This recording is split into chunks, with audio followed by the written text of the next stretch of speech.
این بینای اینستیتوت گاستروانترولوژی اکادمی علم‌های جمهوری تاجیکستان در شهر دوشنبه واقع است. این اینستیتوت با تشبث منصور حامد حسینویچ تأسیس داده شده است. آن این حجره حاضره کاری طبیب منصورов در اینستیتوت میباشد. همین طور روزی کاری طبیب به معالجه دردمندان میگذرد. دکتر هر کس دکتر شدن نمیتواند. آنکه منبع یک نیمیلوف گفتن آدم نوشتگیش بسیار مخول شده بود و میگفت که ایستا оканчивающих медицинский факультет 99 становятся врачами по диплому. Один становится настоящим врачом. همین بسیار مخول چون که به فکر من خدا داد شدنش در کار کمک اینطور. قدم‌های نخستین منصورов به ساحه طب هنوز از اوان مکتبخانه‌اش آغاز شده بود. بعد صنف هفتم او به تکنیکوم طبی داخل شده. آن را سال 1942 اعلی ختم نمود. همان سال با دیپلم اعلی به امتحان به انستیتوت طبی شهر سمرقند داخل شد. من استالینسکی استیپندیات شدم. یگانه استیپندیی که نام استالینی بود 700 چند پول بود و همونه از یکم کورس تا تمام کردن هیچ کس نگرفت. چون من خودم 100%. اکنون بینید که همین 5 سال اون وقت میخوندن اینستیتوت با یک درس 4 دیگه همش تنها 5 بود. مدن 5 سال بود. من هم خیلی گوید مدیسین بسیار من با آسانی من مدیسین تمام کرده بودم. یعنی دشوارگیش نبود. منصورов اینستیتوت طبی را سال 1947 با دیپلم اعلی ختم نمود. بعد به اسپرانتورا داخل شد. تحت راهبری عالمان زبردست استادانش یوگنی میخائیلویچ تاریف و الکساندر لیونیدویچ میاسنیکوف تحصیل را ادامه داد. آمدم اینجا با عجب رفتار کردن. توی ماهان وزیر تندرستی کنیم. اونجا همیشه اعلا بود حجتم.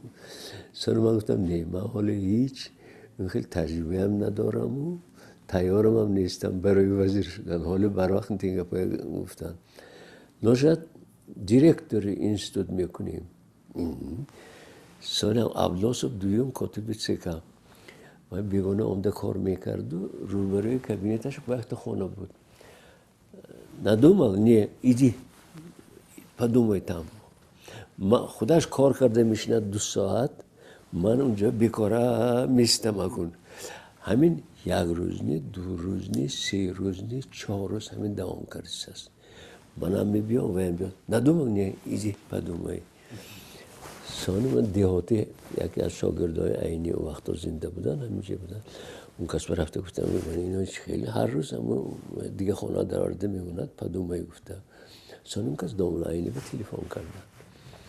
سانی اون کس گفتن که دیهاتی و گفتین رفته کمیته مرکزی و گویتان من اولادم بر نه وزیر بودو نه کیمچی بودو منتون این خوندنش برود گفته. جدی اوشی طلب کردیم. سانی من پولاتوف جیغزدن و گفتن که خیلی مایلش اکن نشد داملا بسیار غضب کردیم و با گفتیم که توی افسانیم. همین خیلی کرده بود من اسپرانتورا آمدم.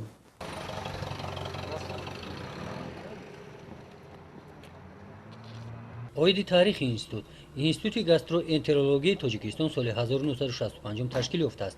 برای تشکیل این اینستیتوت سال 1964 ویце پرزیدنت اکادمی علمی طب اسیر اکادمیک پارین به دوشنبه آمده بود. من وقتی که دکتری ما تمام کرده شدم روی فکر میکردم که من آمده استالین آباد و چیکار میکنم. هم تو دیده برآمدم که مرکزی دل اتفاق سویتی هست، مرکزی شوش هست، مرکزی گرده هست، اما مرکزی کسالهای گاستروانترولوژی یگانه نیست. ثانی من گفتم که باید من گاستروانترولوژی و مرکز تشکیل کنم. این مقصدی من شدم بود. حالا اتفاق سویتی یک اینستیتوت این خیلی نبود. گفتیم که مرکز ها دیگر ساحه ها بود. ژورنال هاشون همیشه این نبود. سان آمدم و من از پشت همین کار شدم. از پشت همین کار شدم. آن وقتا قرار حکومت برآمد اینستیتوت کرایه‌ای مدیسین ریسپوبلیکا تشکیل شدنش. خود گوید رفتار اون وقت عجیب بود، خنده آور بود. یک ریسپوبلیکا و کرایه‌ای مدیسین، اینم اینستیتوت مدیسین اگر شد کرایه‌ای مدیسین، اینش هم کرایه‌ای، اینش هم کرایه‌ای. تاجیکستان به اینستیتوت کرایه‌ای مدیسین و فکرشون مقصدشون بود که همینا کنن. خیلی گفتم من دلم به میلش کرایه‌ای مدیسین باشتم، اونجا گاسترنترولوژی سر کردن در کار بود. میراث پدرخواهی علم پدرآموز فریده حمیدونا منصورова در همین اینستیتوت همراه پدرش کار میکند. او هم به معالجه بیماران مشغول است. انسانی عادی هستند، همین خیلی از پدر تربیت یافتند. فرزندای خیلی تربیت میکردم. از روی توانستگی من میخواستم که اینها معلومات درست گیرن، خوانن، یاد گیرن. این به بسیار چیزها از عبرت ها می آوردم. من حاضر اگر گویید که همین اینستیتوت به یک حاضر یک 10-12 دکتر تر کردیم. وقتش نقص کردمش گید не потому что وای دختری من میگفتم قابلیتش بلندش انا میگفتم هست но این برنش میبخشید نیست ذهنش هم بلند قابلیتش من این بخیر از این با دوتا وای پسرام یک تیش میدینستا تمام کرده بود لیکن وای اردشیر کینماتوگرافی بیا حواسش بلند شده رفت و از این دختری دست کشید. لیکن من افسوس کم خوردم. من گفتم که خیلی راست کینماتوگرافی معقول باشد شدن گیرد همین چیزها. این قبولگاه منصورов است. دائما همین خیلی سیرودم است. از درمندان پر است. گلچهره تورخانова سال پنجم است که در همین جا همشیره شده کار میکند. و بسیار شوخ هم هستند، گواه شوخی هم میکنند.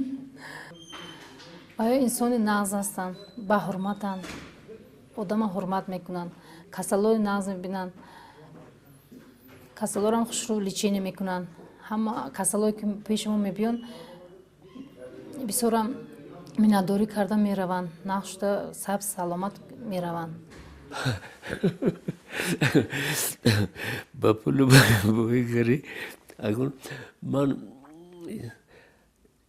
درباره دخترم بخره گفته گشته این حاضر بود نمی شوهرش کتی اینا گفتن که مسکو رفتن در کار و اونجا با ویش معاشش بلند و کمچی من گفتم 10 دست دهم به نمیتقنن چی در کار شما با پول نمیرسد معاشی که شما میگیرید چی در کار گفته سالها میگذرند. دیرکتور اینستیتوت دیگر میشوند. اینستیتوت باشد همین طور میماند. دیرکتور حاضره اینستیتوت اکادمی فن‌های تاجیکستان دکتر علم‌های طب پروفسور میراجف غیاث‌الدین یکی از شاگردان منصورov میباشند. خصلت‌های انسانی استاد حمد و ثنا ندارد. برای چی گویید؟ برای آنکه همچون یک شاگردان این کس همچون یک فرزنداش و از بعضی شاگرداش از فرزنداش هم بالا میدانند. همین اینا من به یگان محبت گفته شدم که از فرزنداش هم دوستتر می‌داشتند بسیاری شاگرداشون و نمی‌ماندن که یگان شاگردش حتی یک ذره از یگان وای داشته باشد ناتنجی داشته باشد در اویلش یا یگان ناخوشی باشد البته این کس در بری همون شاگردش هستند. من یک مثال عادی میبیارم. وقتی که بعدی تمام کردن این دانشگاه استاد به من پیشنهاد کردن که یک اسپیرانتور روید مسکو و من با اسپیرانتور من گفتم معلم من اسپیرانتور میروم لیکن در مسکو زندگی کردن بسیار مشکل است. من باید اون وقت دوره سویتی اسپیران 60 سوم میگرفت. 60 سوم قدر زندگی کردن بسیار مشکل بود در مسکو. گفتن که غمی زندگیتون نخورید. من یک کاری میکنم که باز 80 سوم دیگر از وای میفرستم شما هر ماه من شما دستیاری دراز میکنم. با همین راستش گویم این یک نسبت شاگردان اون کس همچون استاد نه همچون پدر و میکردن رفتار میکردن. من تا حالا منم قریب از 60 گذشتم، من حالا این کس مانند یک دوستی نزدیک، یک فرزندی نزدیک خودشان دوست میدونن. بدی کردگی یکتشو بدی نکردم، یکتش میگم خدا بودگی برین همونو نابود شده رفتن بسیاراش. در اینستیتوت برای طبیبان شرایط‌ها مساعد فراهم آورده شده است. دکتران امکان دارند دور نرفته نصف روزی در آشخانه اینستیتوت خوراک خورند. برای منصورов نیز از همین جا به حجره کاریش خوراک میبرند. منصورов ما معلم بر خوراک‌های وای تیار میکنیم. بسیارتر خوراک‌های سبک میخورند. حاضرش با خوراک بولیان من بورش بسیارتر باید میتیم و بعد وای رسول نکنه از میبینم چیزا خوراک‌های سبک. اگر که من واپسی نمک نمیدم او خود بسیارتر نمک استعمال میکنم ناز نمیبینم.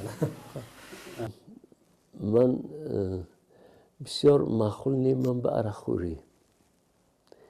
من اکنون بینید که تا حالیم بوی عرق من بد میبینم.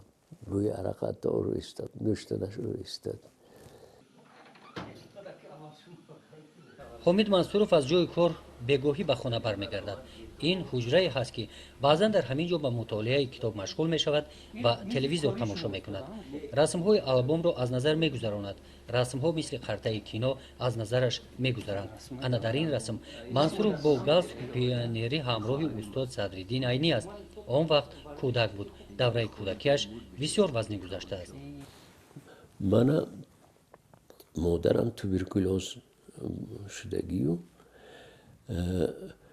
و یگان فرزند نبودگی پدرم دیگر زن گرفتگی مادر کلانم نزد خودش به مادرم گرفتگی بود.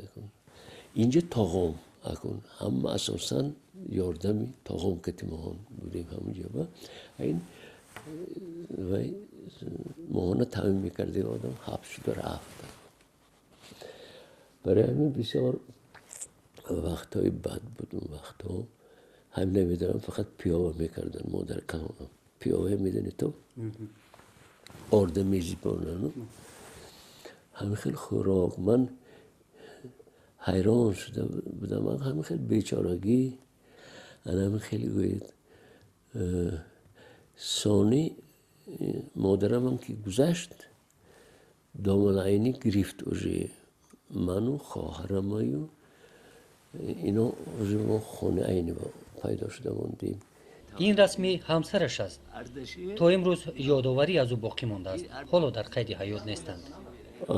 اینم داملا عینی کتی من اینستیتوت که تمام کردن اون کس من جهاز دادن و کابینتشو اکن چی مثلا خانه دار شدن چی تو نمیدونم.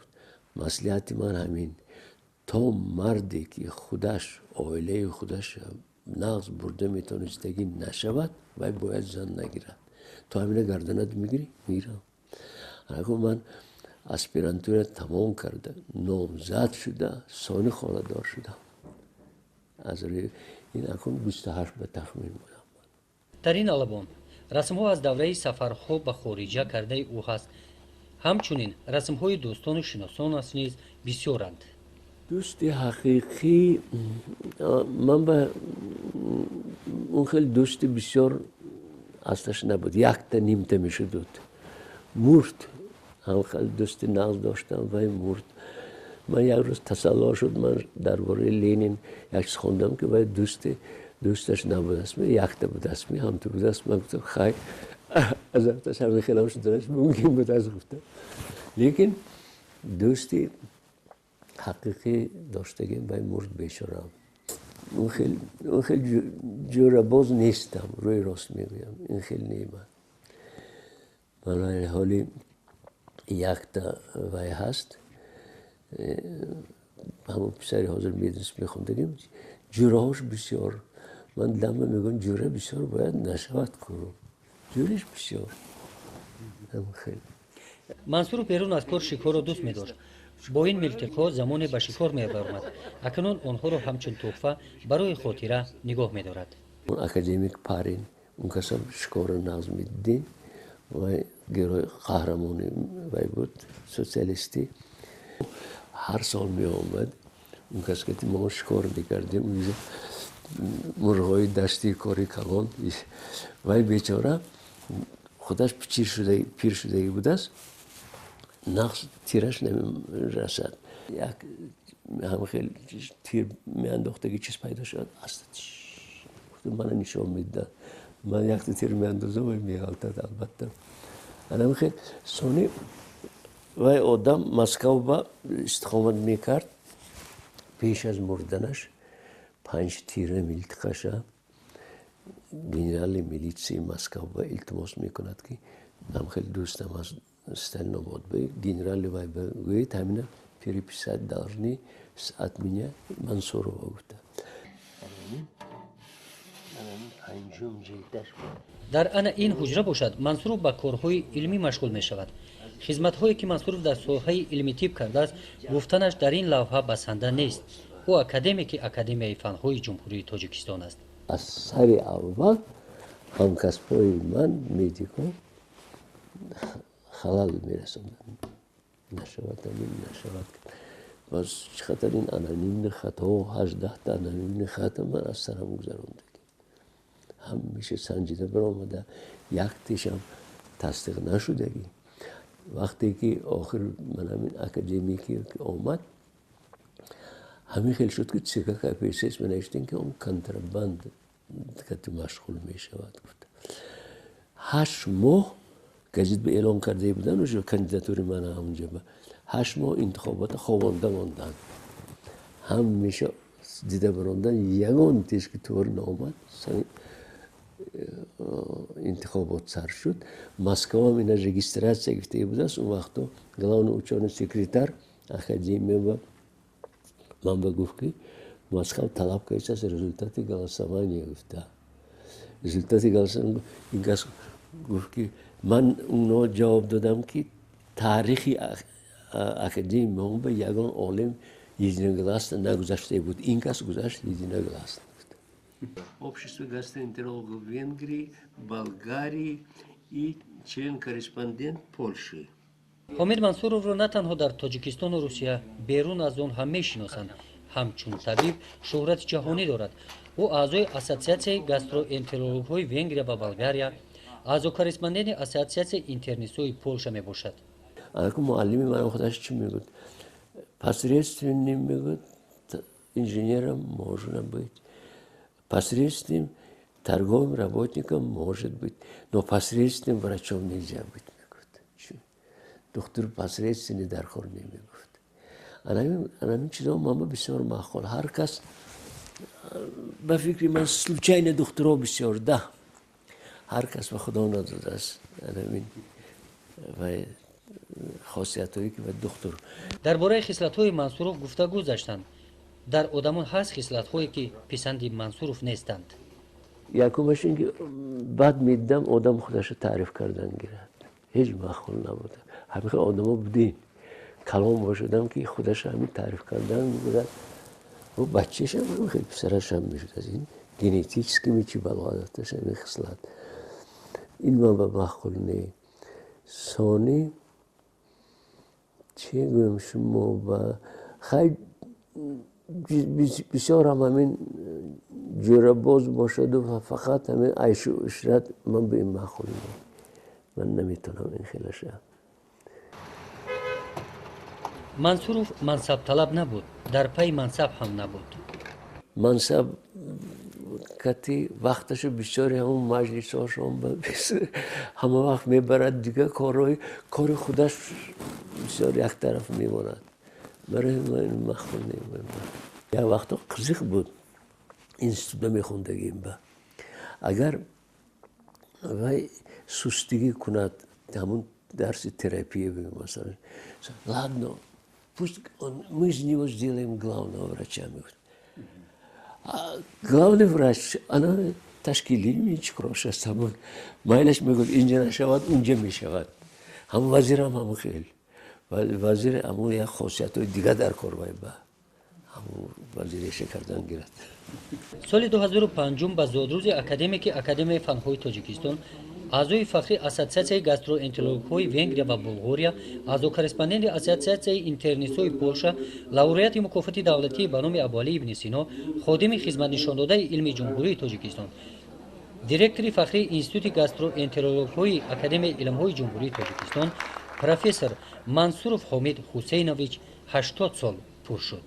Instituta tashkil kardanash lekin man bu maqsadi jiddiy بود اینو تشکیل کردن این اگر institut تاریخش ما بگویم چهارهاش بود برای من یک فرزندم برای این institut برای من اینو من هم امارتش ساختن هم کادرهاش تیار کردن من 67 من کاندیدات تیار کردم یک 18 تا دکتر تیار کردم برای من اینستیتوت امارتش تیار کردم این زیاد نمیشد من فکر من میگم هر کس آخری عالم آخری حیاتش به یک خودش به отчет یاد حسابات یاد کنی من حیاتم اپرودال или нет همین معنا اگر همین جواب داده تاند خیلی میگفت است که حیاتش بیهوده نگذشته است اگر جواب ندادن افسوس